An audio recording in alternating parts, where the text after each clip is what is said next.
एक कदम ईश्वर की ओर।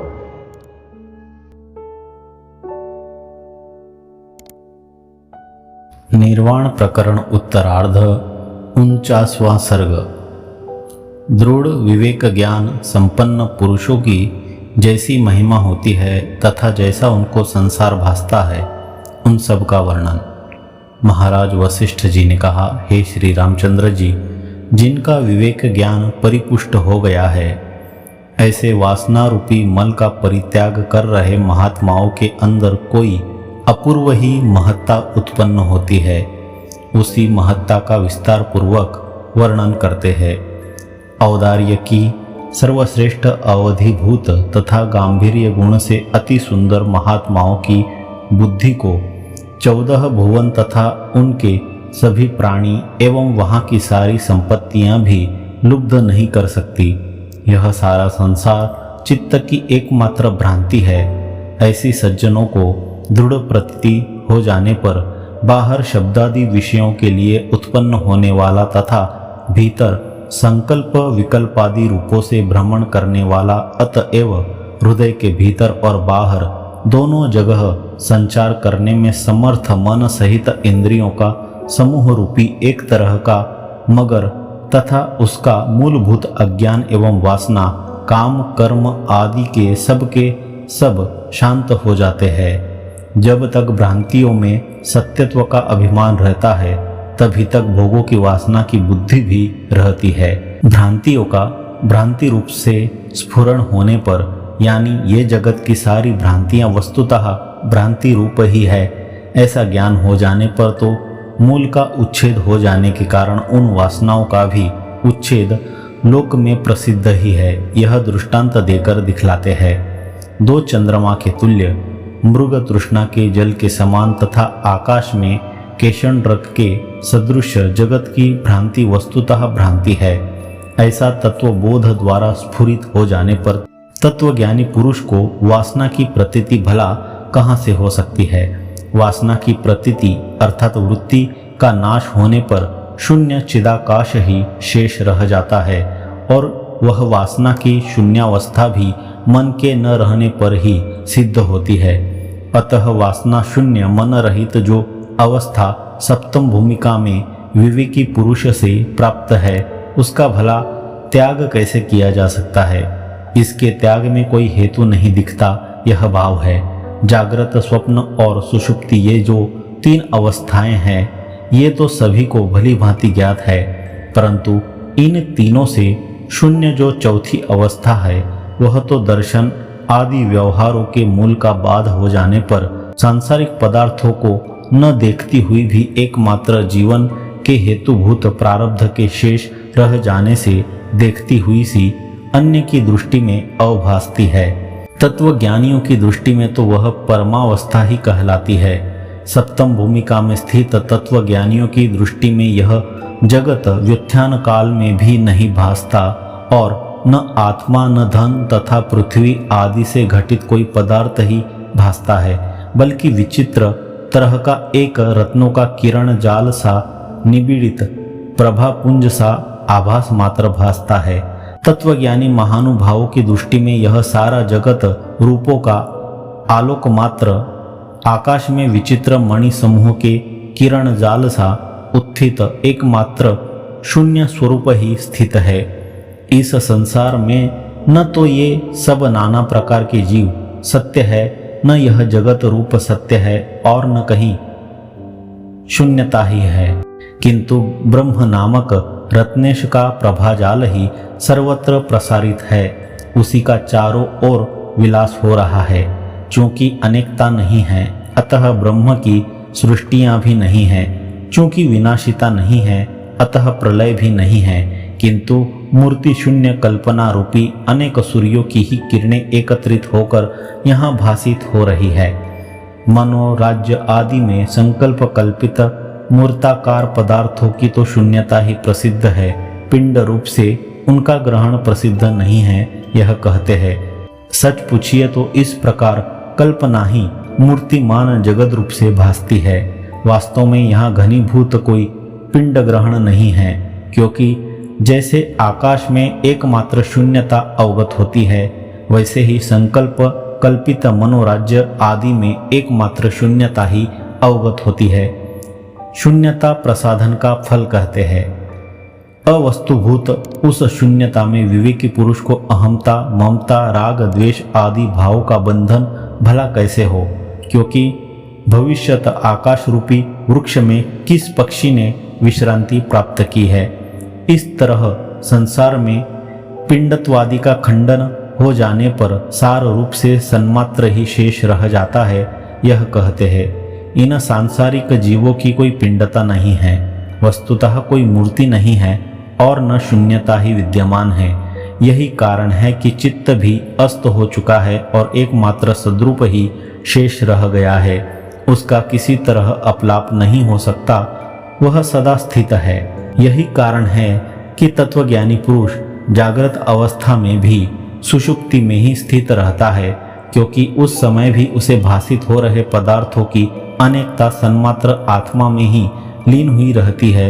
यह दृष्टांत देकर बतलाते हैं। जागृत अवस्था में नाना प्रकार के रूपों से संपन्न होने पर भी तत्वज्ञानी पुरुष एक रूप हो समान भाव से सुषुप्ति में ही स्थित रहता है, क्योंकि उसकी अनेकता सन्मात्र आत्मा में ऐसे लीन हुई रहती है जैसे नाना प्रकार के सुवर्ण के आभूषण सुवर्ण के पिंड में। ज्ञानी का वह अवशिष्ट सन्मात्र चित्त रूप ही क्यों नहीं होगा, क्योंकि चित्त के रहने पर ही चित्ती की अभिव्यक्ति प्रसिद्ध है। चित्त का नाश होने पर उसकी स्थिति नहीं रहती, यह आशंका कर कहते हैं।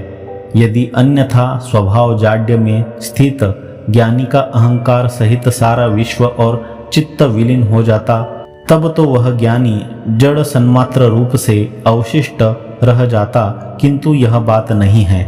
यहाँ तो बात यह है कि यथाभूत चिदेक स्वभाव में स्थित ज्ञानी का अहंकार सहित सारा संसार और चित्त तत्व ज्ञान से विलीन हो जाता है, इसलिए वह सत्स्वरूप से ही अवशिष्ट रह जाता है। उस समय ज्ञानी का परिशिष्ट चिदेक रस अचिद्रूप है, यह नहीं कहा जा सकता। अतः उस समय चिदेक रस सन्मात्र को परिशेष की ही सिद्धि हो जाती है। यदि सन्मात्र रूप सबका स्वरूप है तो फिर वह सबको सुलभ क्यों नहीं है? यदि यह आशंका हो तो उसका उत्तर यही है कि ऊंच नीच विषयों में बुद्धि की चंचलता के कारण स्थिरता का अभाव होने से ही वह स्वरूप सबको सुलभ नहीं है। यह कहते हैं ऊंच नीच विषयों की ओर दौड़ने से बुद्धि क्लेश पाती है, इसलिए वह सन्मात्र स्वरूप सबको सुलभ नहीं है। हाँ, धीरे धीरे युक्ति का अभ्यास करने से सत्य अर्थ अवगत हो जाता है। वह कौन सी युक्ति है यह दिखलाते हुए उस युक्ति का फल ज्ञान है, यह बतलाते हैं। जिस अधिकारी पुरुष ने भूत भविष्य और वर्तमान इस जगत रूपी अंग के जन्म को कार्य कारणता आदि से विचार कर वाचारंभण श्रुति में दिखलाए न्याय द्वारा स्थूल और सूक्ष्म प्रपंच से रहित परिशिष्ट सन्मात्र अखंड बोध रूप से जान लिया है, वही सचमुच तत्व ज्ञानी है तथा उस द्वैत शून्य उपशांत ज्ञानी पुरुष की दृष्टि में यह संसार है ही नहीं।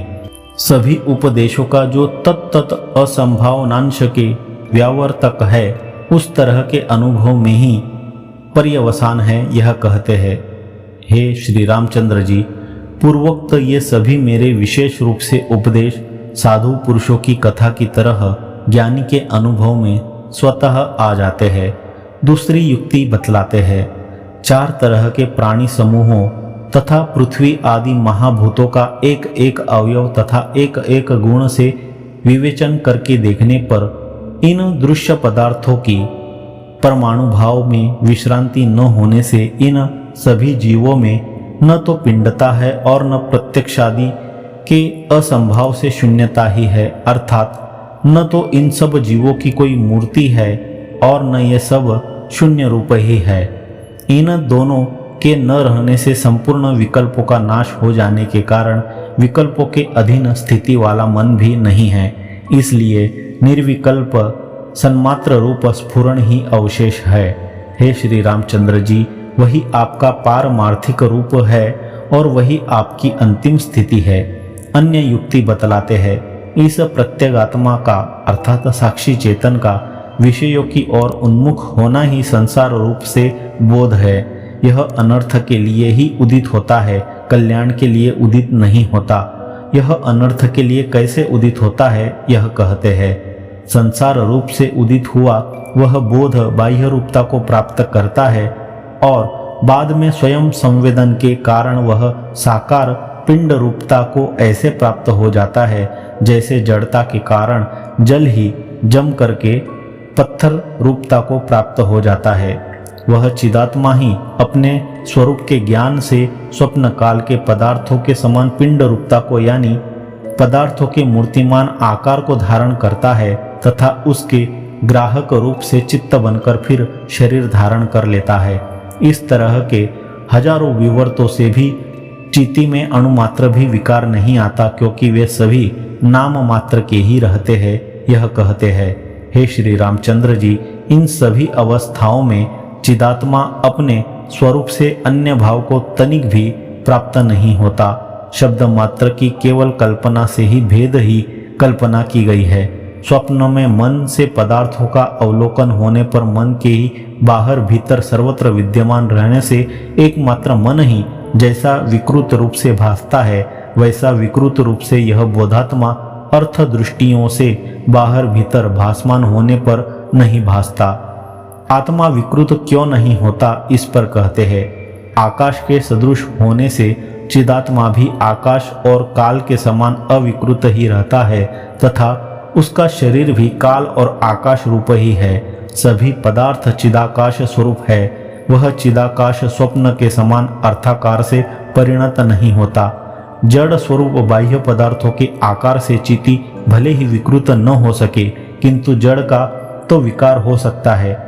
तत्वबोध केवल भीतर स्थित चिदाकार रूप से वह विकृत क्यों न हो जाए, इस पर कहते हैं।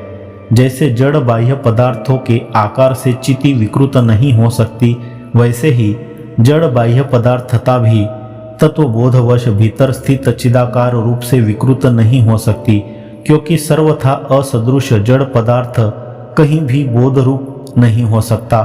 चिदात्मा दृश्य दशा को प्राप्त नहीं होता अथवा विवर्तवश उस दृश्य स्थिति को यदि प्राप्त हो जाता है तो भी वह अविकृत ही बना रहता है, तनिक भी अन्य रूपता को नहीं प्राप्त होता। सर्वथा शुद्ध बोध स्वरूप एक आत्मा का सप्तम भूमिका में परिणति रूप उदय हो जाने पर बोध और अबोध रूपी अर्थ और शब्द का भी श्रवण समाप्त हो जाता है। जिस मन की भावना से यह सारा दृश्य प्रपंच दृढ़ हो जाता है, उसी मन की भावना से यह सारा दृश्य प्रपंच शिथिल भी हो जाता है।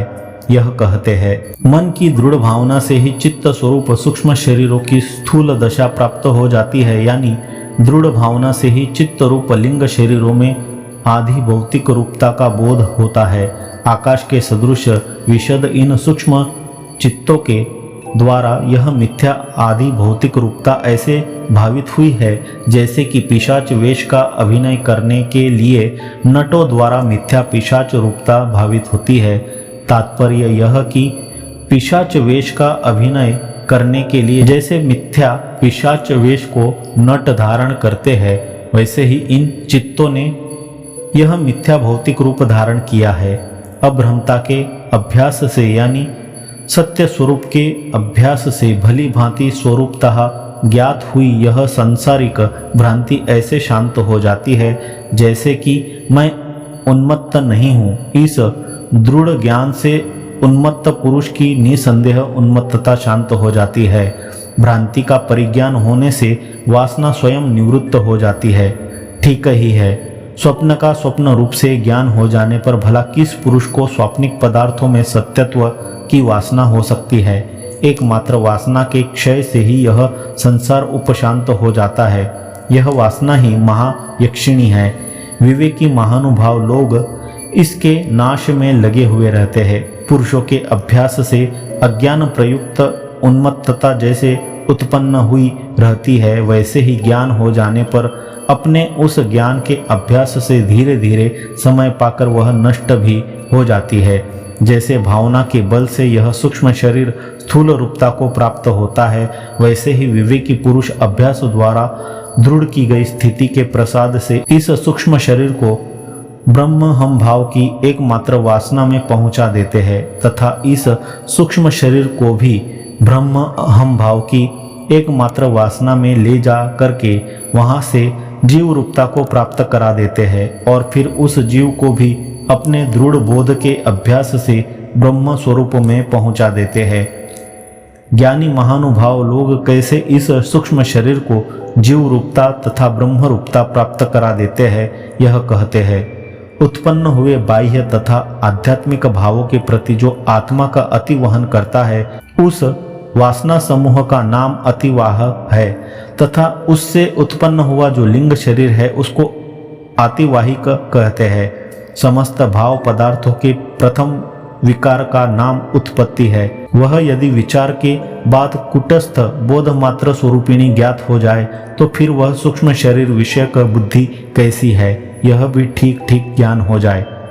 इसी रीति से तत् और त्वम पदार्थ का शोधन होने पर संपूर्ण महावाक्य अखंड अर्थ के बोधन द्वारा संपूर्ण संदेहों के ग्रंथि भेदन में समर्थ होते हैं। अन्यथा वे भूत प्रेतों को भगाते समय पढ़े जा रहे मंत्रों के भीतर आए हुए हुम फट आदि पदों की तरह बिल्कुल अनर्थक सिद्ध होंगे। वे सभी महावाक्य एकमात्र श्रवण के बल से प्राणी को इस संसार से छुटकारा दिला देते हैं, ऐसी हमें कल्पना करनी चाहिए। यह कहते हैं, यदि ऐसी बात न हो तो फिर ब्रह्म प्रतिपादक महावाक्यों के अर्थ से संसार की ग्रंथि निवृत्त हो जाती है। यह कहना भी वैसे ही बिना अर्थ का सिद्ध होगा जैसे कि भूत प्रेतादि को दूर भगाने वाले मंत्रों के अंतर्गत हुम फट आदि पद।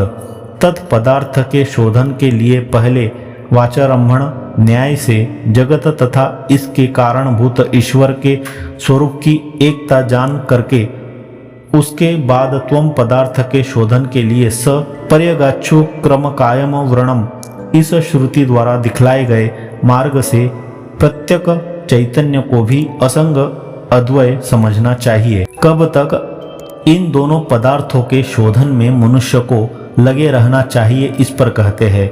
जब तक इन दोनों पदार्थों के अखंडेक रस वाक्यार्थ रूप अत्यंत परिणाम द्वारा वह अखंडाकार वृत्ति भी नहीं जान ली जाती, तब तक साधक मनुष्य को इन दोनों पदार्थों के शोधन में तत्पर रहना चाहिए।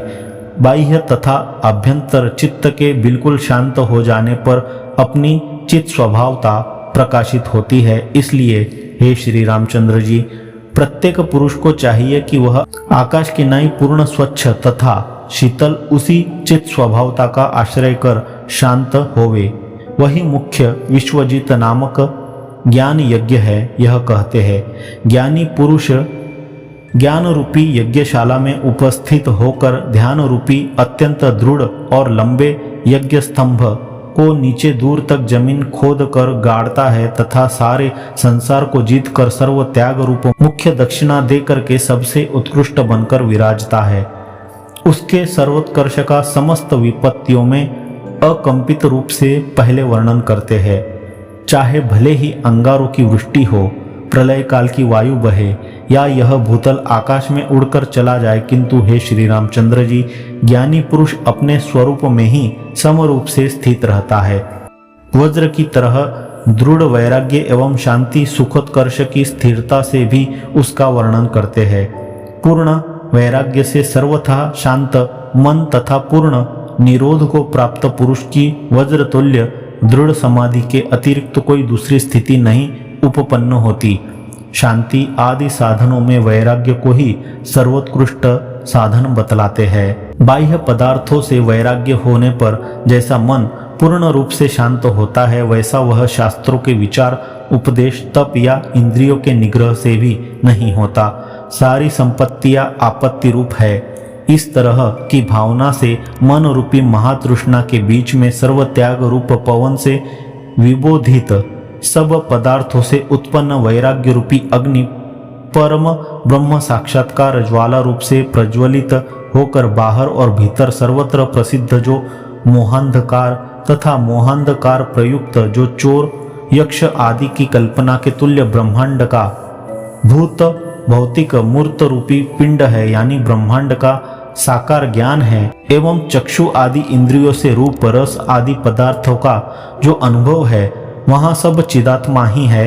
यूं एकमात्र अखंड अद्वय स्वभाव सबको बनाकर ऐसे देदीप्यमान होती है जैसे कि वज्रादि मणि अपने प्रतिबिंबित हुई वस्तुओं को अपने स्वरूप में बिल्कुल मिलाकर उन्हें प्रकाशित करते हुए स्वयं देदीप्यमान होती है। मनुष्य, नाग तथा असुर एवं उनके स्थान पर्वत तथा गुफा आदि के रूपों से वह चिति की नाना प्रकार के वैचित्र्य को वैसे प्राप्त है जैसे आकाश में मेघों के रूप में धुआं। ब्रह्मांड के पात्र के अंतर्गत सभी वस्तुओं में चिद्व्याप्ति के अधीन स्पंदन होने से चिद्विवर्त मात्रता है, इस आशय से कहते हैं। चित्त रूप द्रवता के कारण ब्रह्मांड रूपी जड़ पात्र के अंदर चली गई तथा जीव रूप प्राण शक्ति से सरस बनी हुई ये चिद्विवर्त स्वरूप संपूर्ण प्राणियों की देह रूपी नदियां निरंतर बह रही है। इन चार प्रकार के शरीर रूपी चिति के विवर्त स्वरूप नदियों के अंदर रहने वाली जीव रूपी मछलियां मोह जाल में फंस जाने के कारण स्वतत्व का स्मरण नहीं करती, यह कहते हैं। चिदाकाश रूपी जल में विहार करने वाली बेचारी जीव रूपी जीर्ण मछली मोह जाल में फंस जाने के कारण अपनी आत्मा में स्थिति का स्मरण नहीं करती। अपने स्वरूपभूत आकाश रूपी आंगन में अपने से ही घनीभूत हुई यह चिति मानो मेघ बनकर स्थित हो पृथ्वी आदि मूर्ताकार नाना पदार्थों के रूप से स्फुरित हो रही है। सभी जीवों का स्वभाव एक सा रहने पर भी वासना की विचित्रता से उन्हें सांसारिक दुख भी विचित्र प्रकार के ही प्राप्त होते हैं और कोई दूसरा कारण नहीं है, यह कहते हैं। वासना वैचित्र्य के सिवा अन्य अंश में सभी जीव समान है। विषय वासना रहने से ही सूखे पत्तों की नाई उड़ उड़कर वे विचित्र तरह की स्वर्ग नरक आदि भोग भूमियों में जा गिरते हैं, स्वतः नहीं। क्योंकि वायु भरे बांस जैसे अंगुली व्यापार के बिना भी विचित्र ध्वनि पैदा करने में समर्थ होते हैं, वैसे ही सब में बराबर जड़ोपाधि के कारण वासना के बिना भी जड़ पदार्थ प्राण युक्त रहने पर विचित्र तरह के शब्द करने में समर्थ होते ही है।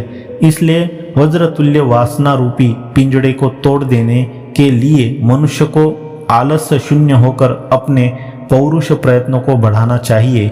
उसी से परम पुरुषार्थ की सिद्धि होती है। इसी अभिप्राय से अब उपसंहार करते हैं।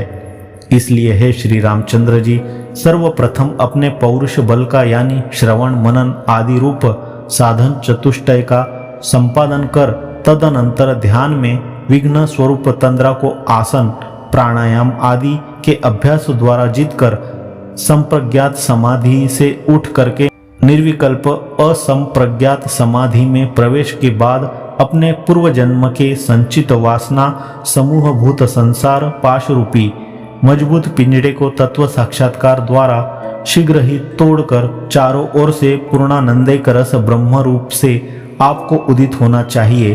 अज्ञानी के समान संसार के भीतर आपको पड़े नहीं रहना चाहिए। 49वां सर्ग समाप्त।